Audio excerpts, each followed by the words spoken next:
Today on the DNVR pregame show for Colorado versus Iowa State, the Buffs receive another brutal injury report. We have a special guest joining the show, plus Unk's going to share updates from practice and how Coach Prime is doing after surgery. Let's go. Buff Nation! Yo! Squad! Coming to you from the Toyota Lounge driven by Front Range Toyota Stores is the DNVR pregame show. Big game this weekend against Iowa State. Got our guy Unk calling in. What's up, brother? It's all good in the hood, fam. How y'all make it in the studio? We're living. We're cooling it. I didn't even go lie, Unk. I didn't see you in your little picture box before the show started.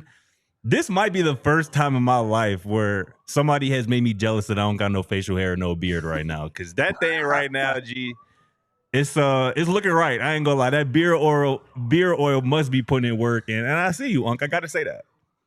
Well, I appreciate that, Scotty, and I must also reciprocate the compliments because I posted some pictures of me in college without facial hair, and the world seems to think we look alike. They said, man, it looks like Scotty Deep Pockets, Uncle Neely in college, so you must look damn good, Scotty, for people to make that comparison. Hey, I gotta say I saw it too. I saw them photos on your Instagram, that throwback.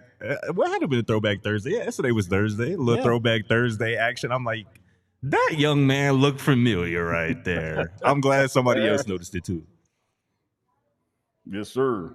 Jake, how you feeling, brother? You know what, man? I just cannot complain. I've never been living better in my life. I'm just happy to be here right now. You were, when I was in the green room, you're a little on edge, but you settled, you calmed. I mean, if I'm not on edge before a show, are we having a show? Great damn point. I hadn't considered that. Great point. Oh God. You know how we keep it over here. Real as can get. Facts. All right, Unk. Let's start with practice, I guess. We'll have a guest coming in shortly. We'll do injuries as well. But what'd you see this week? Obviously, another tough loss last weekend. How'd you see the team respond this week for another home game against a ranked team? Man, before I can even get into how the team responded and what they look like for practice, let me give just a tip of the cap to one Shadeur Sanders, a.k.a. Coach Prime. To announce on Tuesday midday that you're going to have surgery, to have that surgery that evening, and to be at practice the next day. You talk about testicular fortitude and want to. What this guy endures and goes through to coach college ball, it just continues to amaze me from Jackson State to now. I think he's been on like 15 or 16 surgeries. Many of those have occurred during the season. The team is shocked and pleased and surprised that he's there still coaching and actively coaching. He was on the Segway scooter today during practice, moving around to keep from walking as much. But I want to start there when you talk about practice. To have your head coach show up less than 24 hours after surgery is a major thing. No doubt about it. You good? Yeah. Coach Unk, I like to call you Coach and Unk because both of them are acceptable and both of them are valid and both of them fit. What is your read on Iowa State this week, right? A top 25 team, a team that's coming off a loss last week, a loss that a lot of people didn't really see coming from them against the Cincinnati team that came out ready to go. What do you think is important for this Colorado football team this week as they get ready to face another ranked opponent at the crib? Man, what's so crazy about it, Scotty, great question, is that you've lost some games, right? But the very thing that you need to do to win games, particularly this one, is exactly what you did in the games you lost. Like you have done the formula. You just didn't close the deal to finish.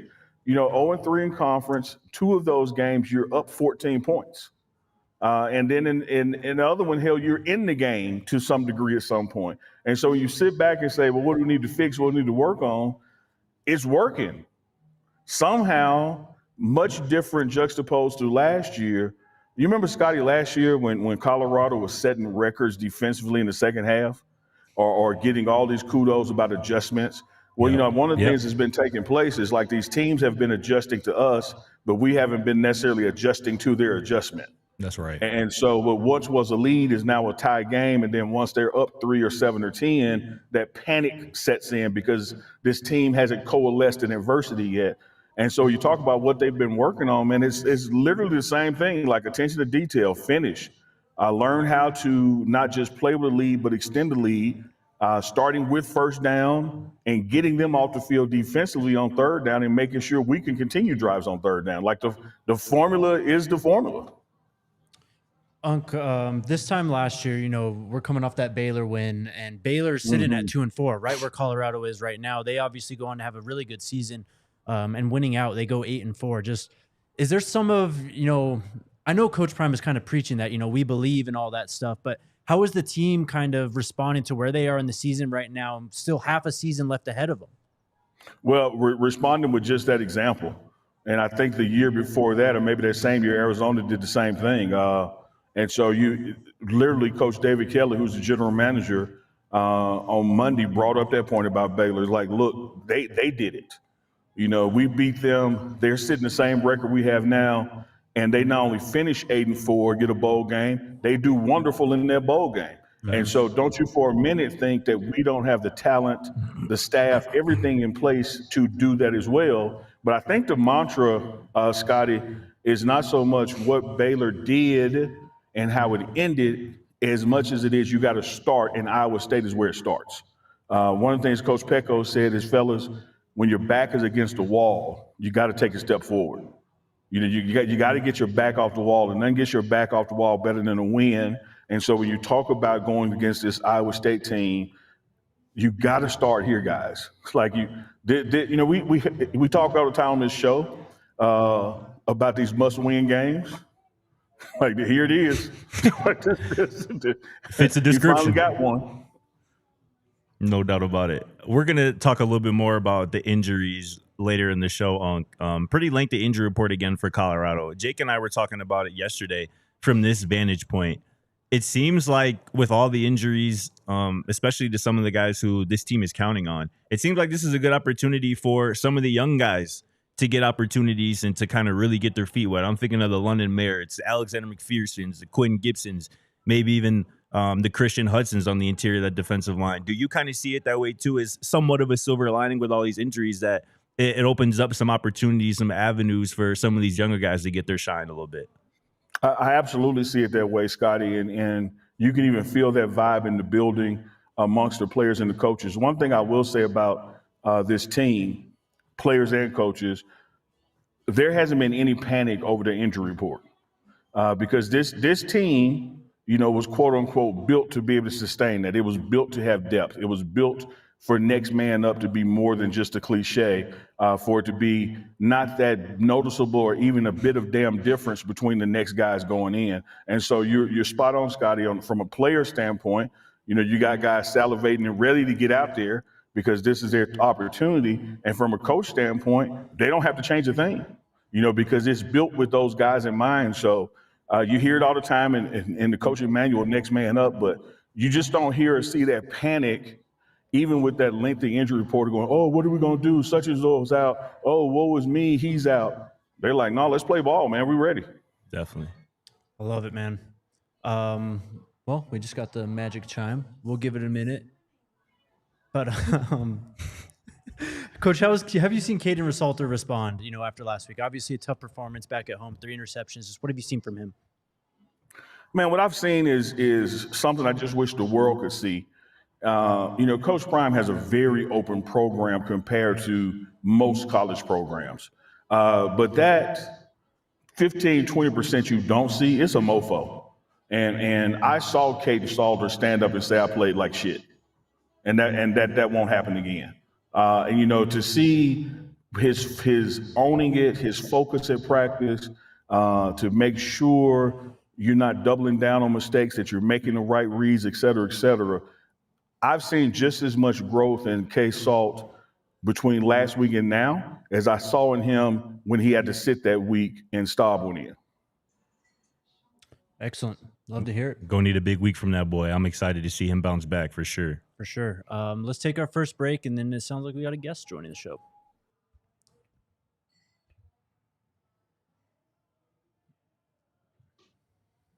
Shout out to our friends over at Taco Bell, man. You know what it is. If you're supporting the Buffs, you might as well support Taco Bell as well, because the duo just go hand in hand at this point. Check out their new Cantina Chicken menu. We had the Cantina Chicken Bowls a couple days Fire. ago. I mean, Taco Fire. Bell, I don't know how they keep on doing it, but they just keep on finding new ways to make delicious food, and that's the next example of it. You can also check out the Decades menu, or go get yourself a Buffs box if you're in Colorado and can stop by one of those locations. $7 featuring 4 Taco Bell classics plus a large drink in a CU Buff player collectible cup. You get a cheesy gordita crunch, 5-layer burrito, Cinetwist, and a Doritos Locos taco. Again, all for $7. Taco Bell is also a proud sponsor of CU Athletics, and we'll be donating $1,000 to the Golden Buffalo Scholarship Foundation for every CU touchdown scored. Buffs love the bell, man. We need lots of those touchdowns tomorrow too. Show do. Shout out to Taco Bell, and shout out to our good friends, the squad over at Coors Light, man.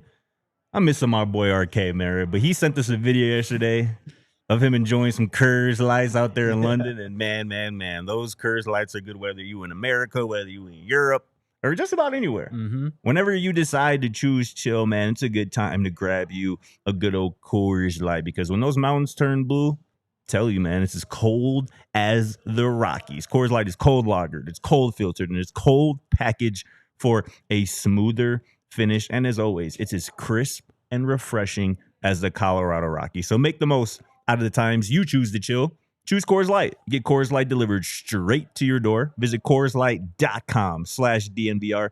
Celebrate responsibly. Coors Brewing Company, Golden, Colorado. Shout out to Coors Light. One more shout out. Shout out to my guy, Chris Mitchell. It's his birthday today. Shout out happy Chris. Birthday to our guy, Chris. Happy He's glow day, broski. taking care of us tremendously over the years here at DNVR. My guy. So hope you have a great one, brother. Hell yeah. All right, Alyssa, what's going on? I'm not ready for 2 guys at once. Okay. Can we get Unk back? All right, we'll get to the injury report here in a bit. We do have a guest joining the show. Of course, prime players to come as well. Oh, yeah. But yeah, I mean, we've touched on it. You know, obviously the freshmen are going to have to step up and play quite a bit. You know, we've mentioned those edge rushers. They've gotten a lot of burn this time. A lot of burn. You're funny, bro. You know You're that? funny. You're hilarious. Unc, I want to ask you about somebody that we heard from this week. And that's Dallin Hayden, right? Kind of had the injury to start the year. DeKalen Taylor's been out. Simeon Price has been out. I think last week was Dallin Hayden's best game as a Colorado Buffalo. He ran fierce.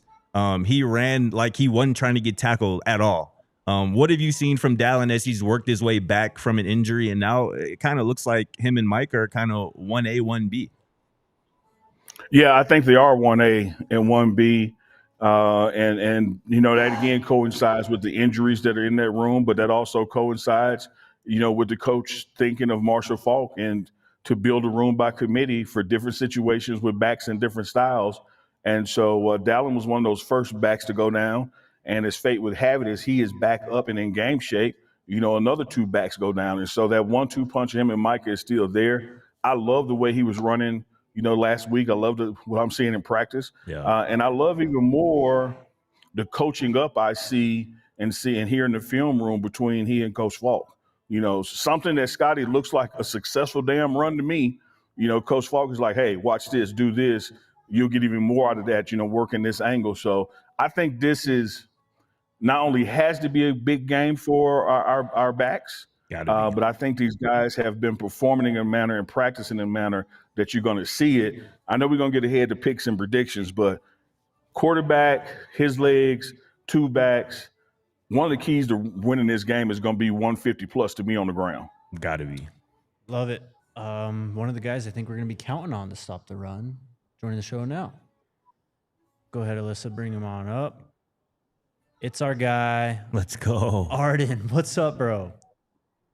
Hey, how you doing? I'm sorry, I was literally getting on the bus, you know, travel day, but crazy time. I apologize. No, How you're y'all good, doing man. today? We're No, doing well. that's doing real well. deal ball there, man. We love that shot. Yeah, see it wrong up front. I apologize, but No, But- man, you're good. We'll just start off. I mean, Hold on. damn, Sean. obviously, me? tough game last week. Just, how do you think you and the guys are, regrouping and responding for another ranked team coming into Boulder this weekend? We have to put more work in. I feel like just continue to just keep working hard. I feel like cracking that in. I thought we were going to get over that hump. We're going to the middle part of the season. It's more like, now I think I just got to readjust going into the bye week. So we're going to just get a win this week so we can feel good about the second half of the season.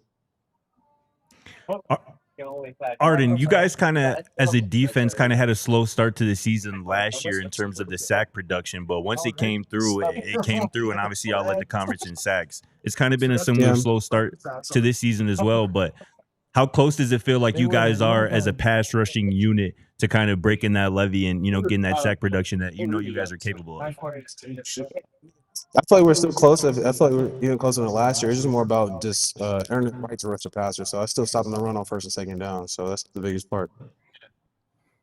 All right, as a room, as it relates to, depth, talent, injuries, all of that secret sauce, how enthused are you as one of those leaders, when you see what McPherson is doing, you see what Merritt is doing, even Keaton Wade bouncing back from injuries last year.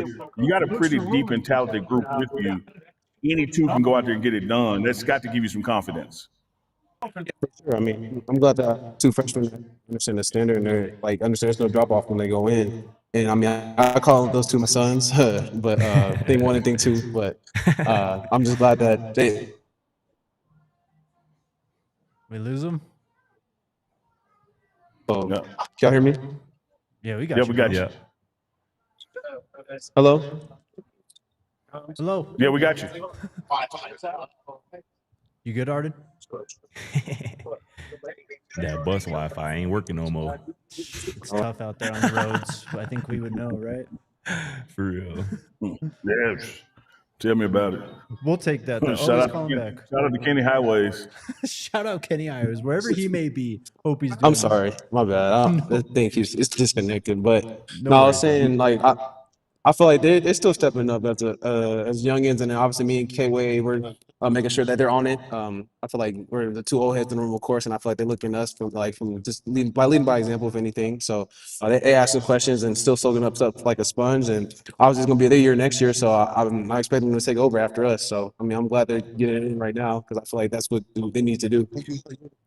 Ardan, just as a legacy buff, I mean, the stat came out today. I mean, CU, other than CSU, Iowa State is the team they've beaten the most so far. I know it's a match by match basis. You're not going to take any of that into account for Saturday, but just can you talk just from the historical standpoint what this matchup kind of means to this university and the team that you're on right now? Move forward. Yeah, it's another old classic Big A matchup. So I mean, I actually did not know that until you just told me, but. I mean, of course, we're taking it one game at a time, and we're treating like any other opponent, and how important it is to get a win and go 1-0 each week. So, but I didn't know that. That's actually interesting.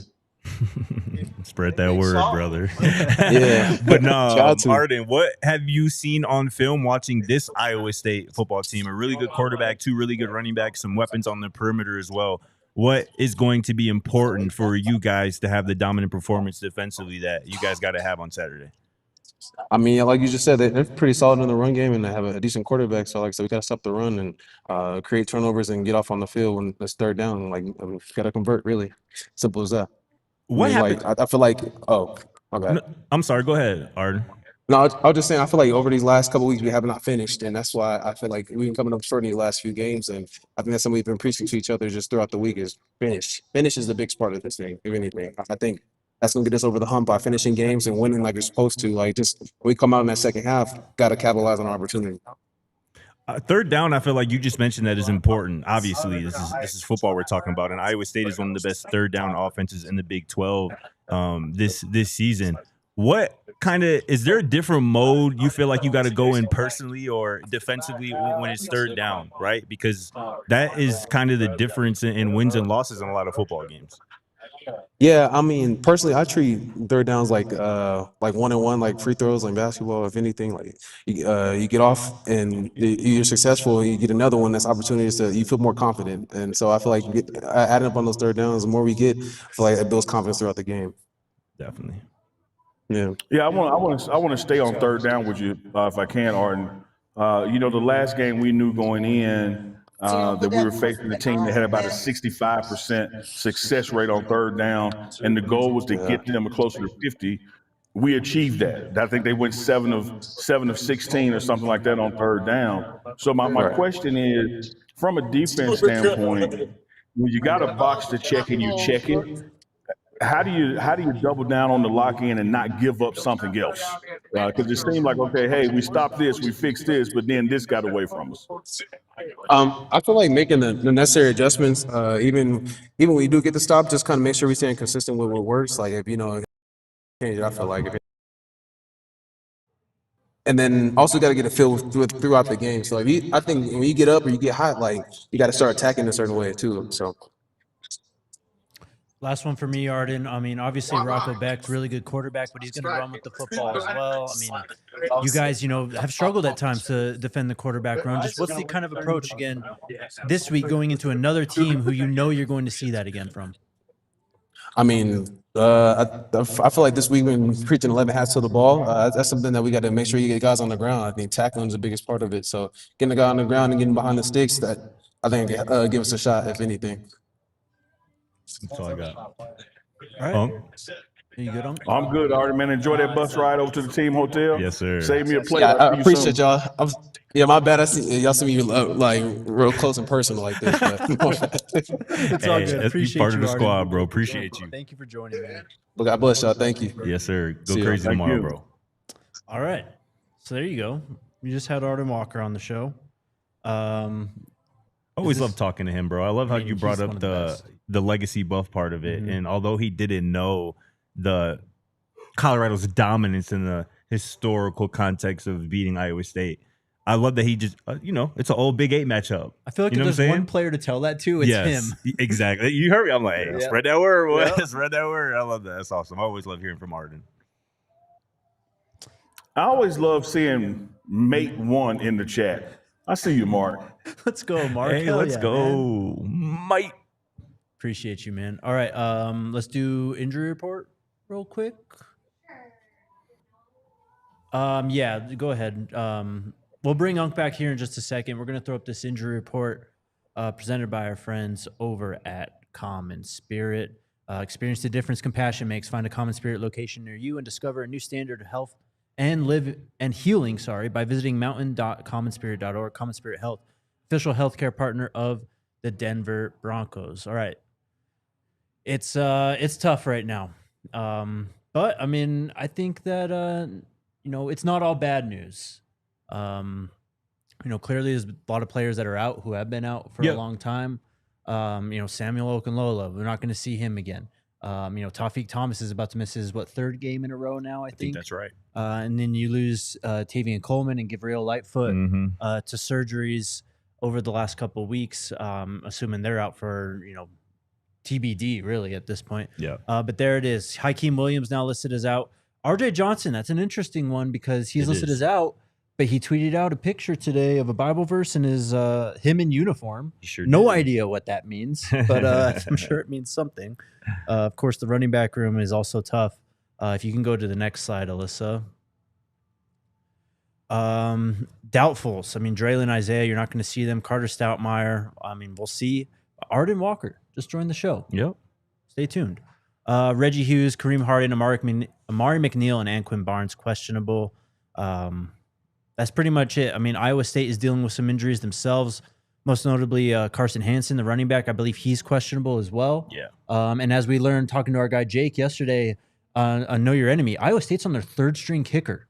A kicker they do not trust. Yes. To even kick a 35-yard field goal. So when I was talking yesterday about how they keep on throwing out this swinging gate formation, you know what I mean? They keep on trying to go for two. That makes a lot more sense now. That is why. And that could be your pathway to stealing points here and there, right? I mean, it could force Iowa State to go for it on 4th down when they probably really don't want to sometimes. Right. You know what I'm saying? If you don't have that trust in your kicker. So that might be more important than any position loss that you might have when it comes to Iowa State.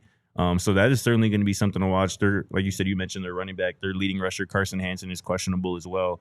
We'll see. Again, a lot of those guys on Colorado's side of the injury report have been out the last few weeks. I would say, obviously, the defensive line is obviously a bit concerning. Yeah. But we'll see about Amari McNeil's status. He's questionable.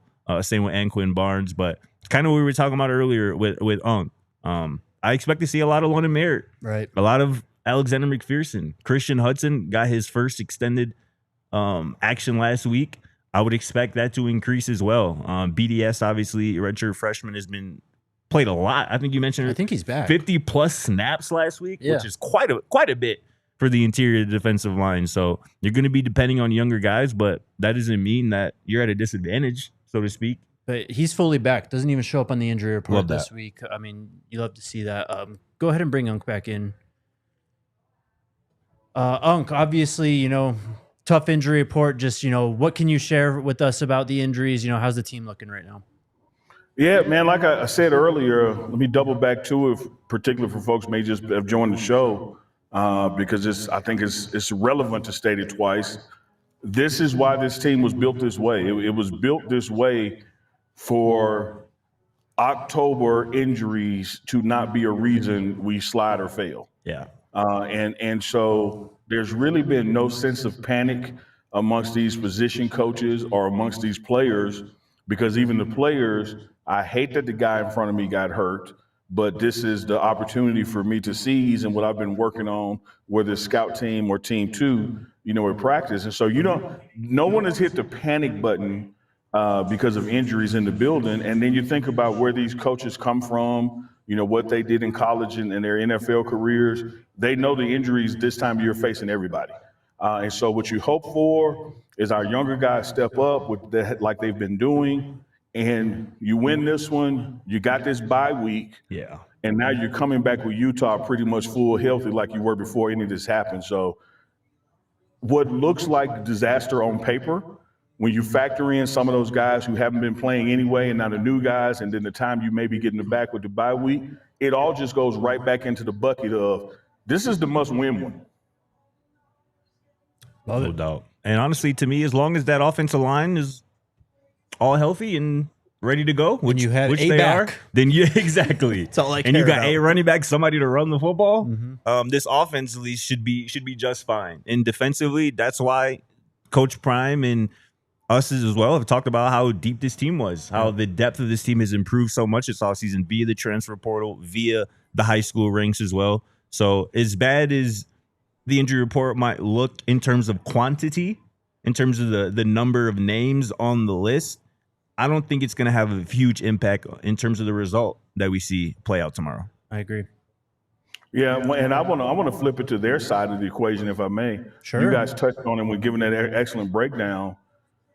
What an opportunity for Q for 6 to take one to the house, because these balls are not going to go out the back of the end zone. Nope. They're going to be coming down around the 15 or the 10-yard line for the most part. And so the opportunity on special teams to get back to that level of perfection that they've been at. The special teams, in my mind, took a slide last week. We had some uncharacteristic, bad plays where we shanked one, or not to mention the one hitting the guy in the back and turning it over. But our special teams is indeed special. And when you're facing a team who's down to their third kicker, and that third kicker is not putting it up there with the tubas, here's your chance to take one and at a minimum have a serious flip and field position if you don't take it to the house. Beautifully said. I wrote this earlier today in our roundtable today. Through 6 games, Iowa State has allowed the most return attempts, the most return yardage, and is tied for the second fewest touchbacks in the Big 12 this season. Last week, Cincinnati kickoff return yards on 3 attempts. One of those was massive in terms of flipping the field and allowing Cincinnati to keep up that momentum early. Yep. Remember, they put up a 17-0 lead on them last week that ultimately proved insurmountable. And we lived this timeline last year. Colorado lived through this last year. You can't get the ball through, through the goal line. You can't get any touchbacks. Your kickoff coverage is not great, and it's just allowing teams to constantly flip the field. So it's a massive part in this game. What Quentin Gibson's going to be able to do in the return game, because there's some meat on the bone there for sure for Colorado to take advantage of. Absolutely, Jake. And again, man, if let's say he doesn't take it to the house, I would much rather have to drive 60 yards for a touchdown and drive 80. You know, and so just getting it to around midfield, we got a guy by the name of Buck that, I mean, you're starting off in field goal range. Yeah, facts. You know, and the confidence that gives you, whether you're a play caller or a student athlete out there, is like, okay, guys, relax, because really all we got to do is not lose yards. Yeah. Like, let's try one up deep because we're playing with house money. Let's try this because we're playing with house money, because we're already sitting here in Buck's range right now. And that's how you do it. That's how you pull off an upset, so to speak, against a top 25 team at your home. You win on the margins. You win the position, the field position battle.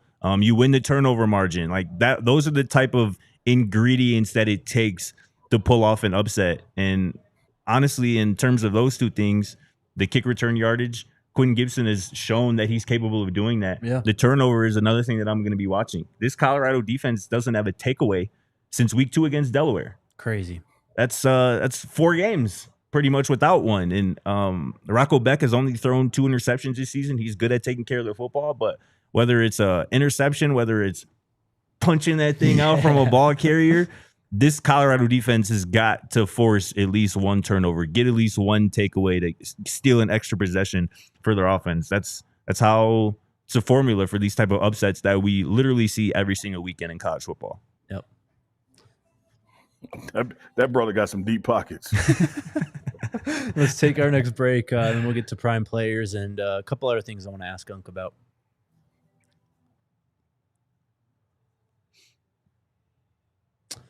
Shout out to my homies, our homies over at Bet365, the place to bet on football, on really anything right now. I'm telling you, the early money line payouts, it's 17 points for football. If your team goes up by 17 points or more, So clutch. at any point during the game, it's an automatic money line cash out, even if the other team comes back to win. That applies to all sports at Bet365. Hockey, football, obviously, baseball. You know, we're going to have NBA starting up soon as well. So make sure you get in at Bet365. Use the promo code DNVR365 when you sign up, and you'll get $200 in bonus bets when you bet $5, win or lose. Again, sign up, use the code DNVR365, deposit $10, place a bet of $5, and then you'll get $200 in bonus bets if your bet wins or loses. Those bonus bets can be used on anything: the spread, totals, player props, futures, and more. Whatever the moment, it's never ordinary at Bet365. You must be 21 or older and physically located in Colorado. Please gamble responsibly. If you or someone you know has a gambling problem and wants help, call or text 1-800-GAMBLER. Terms and conditions apply. And shout out to the squad, our good friends over at Game Time, man. We are in the thick of college football season, of the NFL season, and I don't know if there's a better way to spend your Saturday afternoon or Sunday afternoon than at an NFL stadium, a college football stadium, cheering on your favorite team. The best way to do that is by hitting up our friends over at Game Time, man. Their zone deals are so clutch because you can save even more when you choose a section and just let Game Time choose the seats for you, and you get a panoramic view from those seats in the app before you buy. The lowest price guarantee is what Game Time guarantees, or they will credit you 110% of the difference. And as always, your purchase is covered with the most flexible customer service policy in the ticketing industry. Take the guesswork out of buying college football tickets with Game Time. Download the Game Time app, create an account, and use code BUFFS, BUFFS, for $20 off your first purchase. Terms apply. Again, create an account and redeem code BUFFS, BUFFS, for $20 off. Tap, ticket, go. Download the Game Time app today. What time is it, Jakey? Game time. Game time. Let's go, get it. man. All right, we ready for prime players? Let's get it. Let's do it then. Let's do it. Let's do it. I regret to inform everyone that RK did not get his picks in time. That RK. It must be like in a different country or something. I heard them Curves lights hit different in Europe, bro. You know what I'm saying? So that I could heard be that it. from a little birdie myself. Who wants to go first? Offensive prime player of the game. I'll take it because it's a repeat for me. Let's go. Run it. You know, I said before, man, for us to control this clock and control this game, we got to have about 150 on the ground, and I'm including the quarterback in that. I need a big day out of Michael Welch tomorrow, so I'm going with him for offensive player of the game. I like his running style. I like his running energy. He is the human bowling ball, doesn't shy away from contact, and I think there's going to be some situations where we just got to have these yards, and he's the guy to get them guy. So I'm going Michael Welch, offensive player. I love that pick, man. I think this could be the week, man. I think this could finally be the week that Michael Welch breaks 100 yards and becomes that first 100-yard rusher for Colorado of the Coach Prime era. I would love to see it, man. He's one of my favorite players to watch. I'm going with Joseph JoJo Williams. I think he is still being severely underrated by no fault of his own. When he gets opportunities, he makes the most of them. And with Iowa State down their top 2 cornerbacks, 2 All-American caliber cornerbacks, we saw Cincinnati kind of do whatever they wanted to last week in the run game, in the pass game, taking their deep shots down the field. I think JoJo gets one of those big, explosive chunk plays down the field, and he's my pick for offensive player of the game. Scotty, before Jake goes, let me throw a little glaze your way, bro, because I saw JoJo stand up in a team meeting just like I saw the quarterback stand up and say, that was my fault and that won't happen again.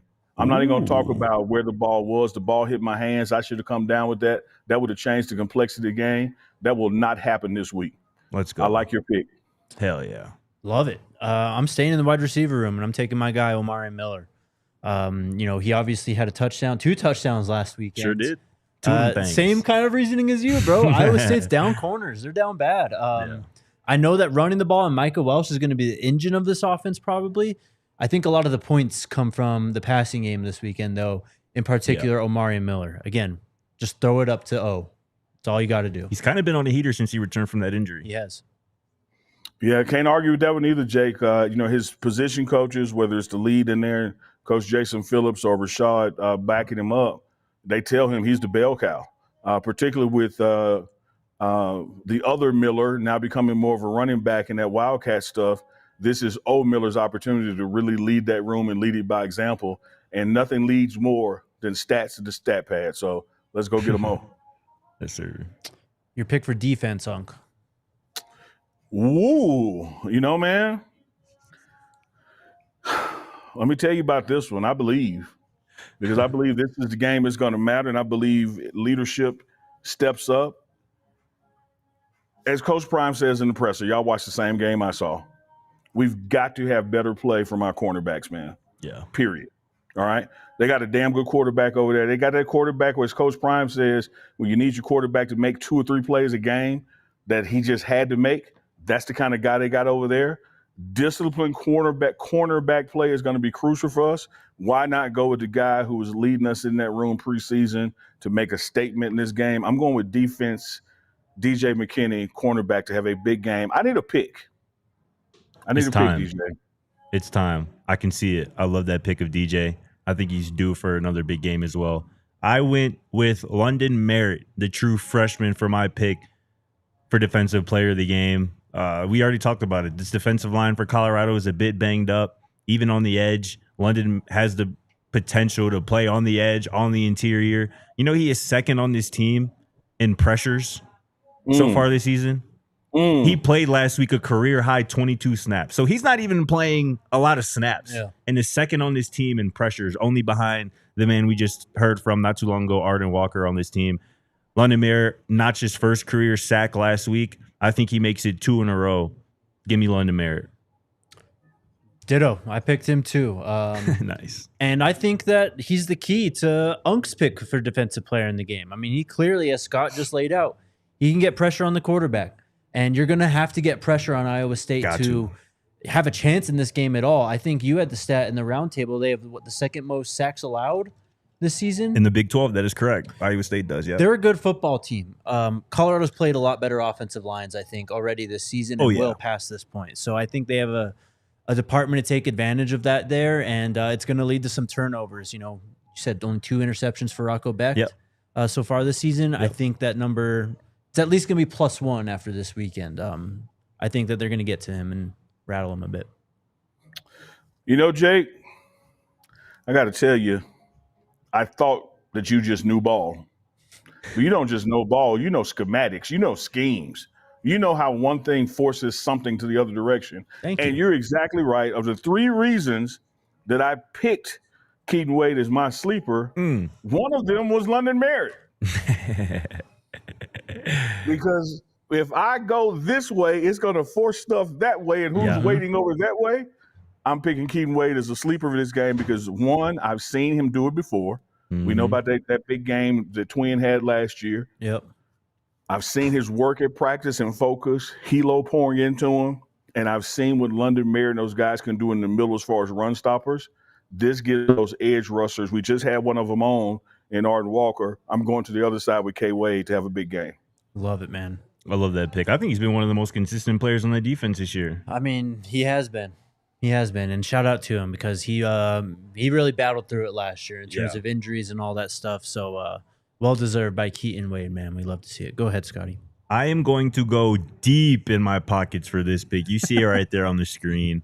I think this has got to be the first time we've given our guy Mata a shout out on these prime players of the week. I think Mata is due for a big kick or maybe even 2 tomorrow at the crib in Iowa State. Like, I think this is going to be another close game, and I think this could be a game that comes down to how good your field goal kicker is. And as we were talking about, Iowa State certainly isn't strong in that department, at least coming into this week, in terms of their field goal kicking. That's an issue for them, a weakness for them at this point.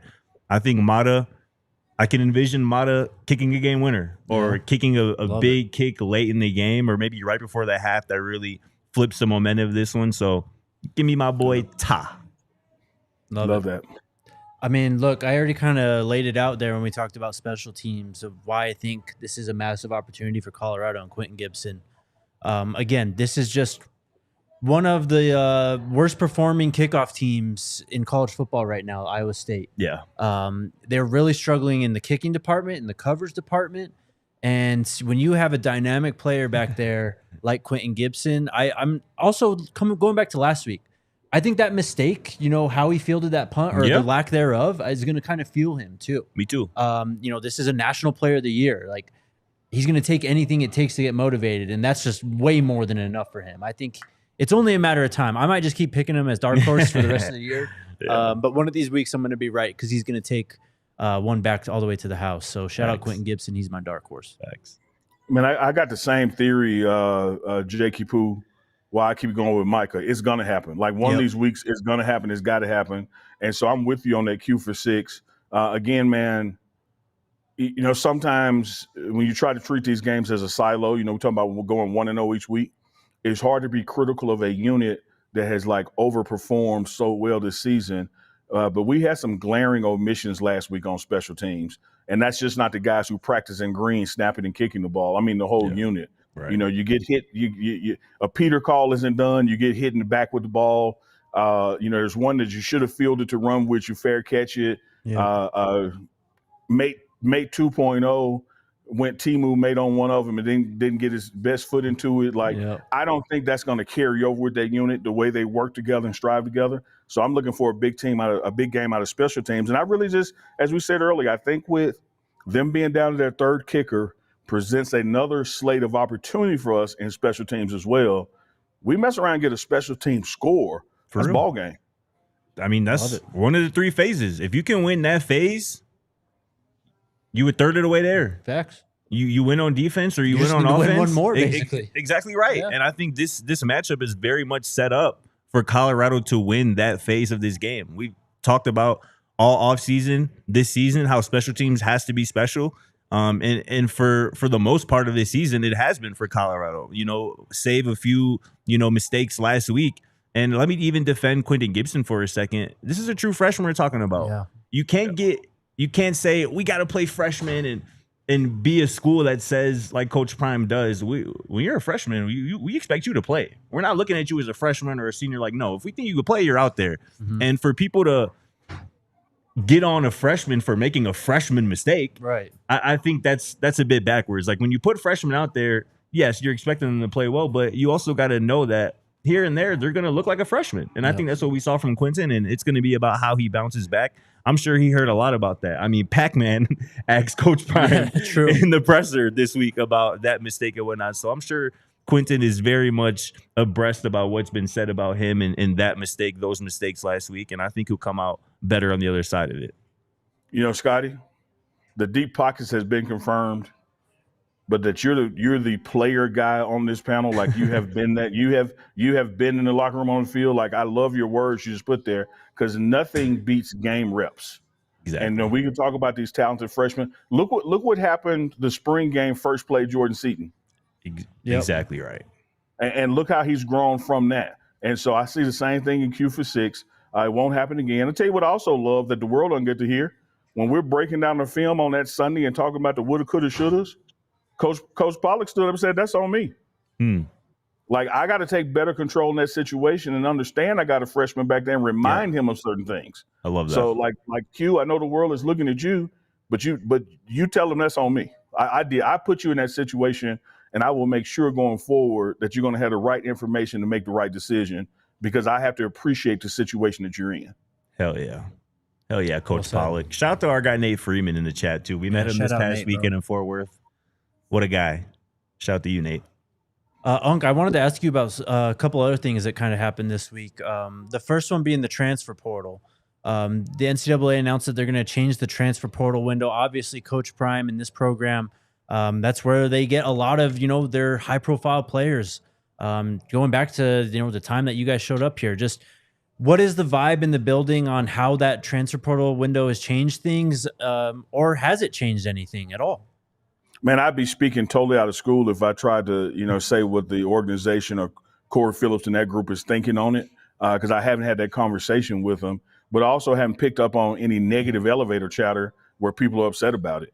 I think across the board, 30,000-foot view of college football, general manager recruiting people love it, because it minimizes some more crap you got to deal with, as far as re-recruiting your own team and timelines of getting people back in. But I expect, man, going forward, even this is going to change. We're still trying to learn how to navigate this new system and the ripple effects of this system. But if there's any organization or any head coach, then when you talk about changes to the portal and how to utilize the portal, I'm putting all my chips in the middle on Coach Prime because from the COVID season to now, no one has managed it better, even while being ridiculed, only to have people do it the way you did it a year later. Facts. Hey, speaking of, I don't know, your last words there just made me think about something that we've been talking about on the show this week on. What are your thoughts on what's going on with boy Bill Belichick out there in Chapel Hill, North Carolina? Have you been keeping up on what's been coming out of there? I've been hearing the chatter. Was that buyout stuff real? Is he talking about leaving? I don't know exactly how real a lot of that is. I can tell you that unlike what happened to CU, a lot of the negative news and stuff coming out of the program is coming from like stations in North Carolina. It's not like Alphon Sports writing random reports. They're not talking to disgruntled former players. They're getting quotes from parents, from players, from coaches, and this is local North Carolina news reporting this stuff. I can tell you that for sure. Well, I will tell you this, man. This is going to sound like a joke because it's Bill Belichick, but I really mean it. It's hard for a guy who never looked happy to look even more unhappy, and he looks unhappy. He looks miserable. He looks like. That's why when I heard the buyout stuff, I was like, damn. I mean, his facial expression has some credibility to it. He doesn't look like he want to be there. Yeah. And I can say this about Coach Prime: COVID season at Jackson State, or when the wheels came off after TCU, or even now, it engages him even more. You're not gonna make a loss make him want to quit. A loss makes him want to running back right now. That's just that's that cornerback mentality, that 5% he was talking about. He's not trying to avoid a play being made on him. He wants to make a play. And when you look at other coaches around the league and not around the college football, not picking on one individual, some people like to cherry pick. And I think that this would look like a good situation in UNC has not worked out that way. And man, I don't know him personally, but he does not look happy. Yeah, it's unprecedented out there, to say the least. I mean, it's a week-to-week program, it seems, at this point. I mean, I think they on bye this week too. They are on bye this Yeah. week, so it's going to quiet down a little bit. Maybe. Right, We'll maybe. see. I mean, at least the on-the-field stuff, but it's crazy how the off-the-field product's actually worse than on the field at this point in terms of what's coming out of there. And that's That's saying the crazy, something. It Yeah. is. It is. Last one I got for you, Unc. I just want to get your thoughts on yesterday. News broke, or this might have been today, actually, this morning. That Shadeur Sanders is QB2 in Wrists Cleveland. Thoughts? You know, man,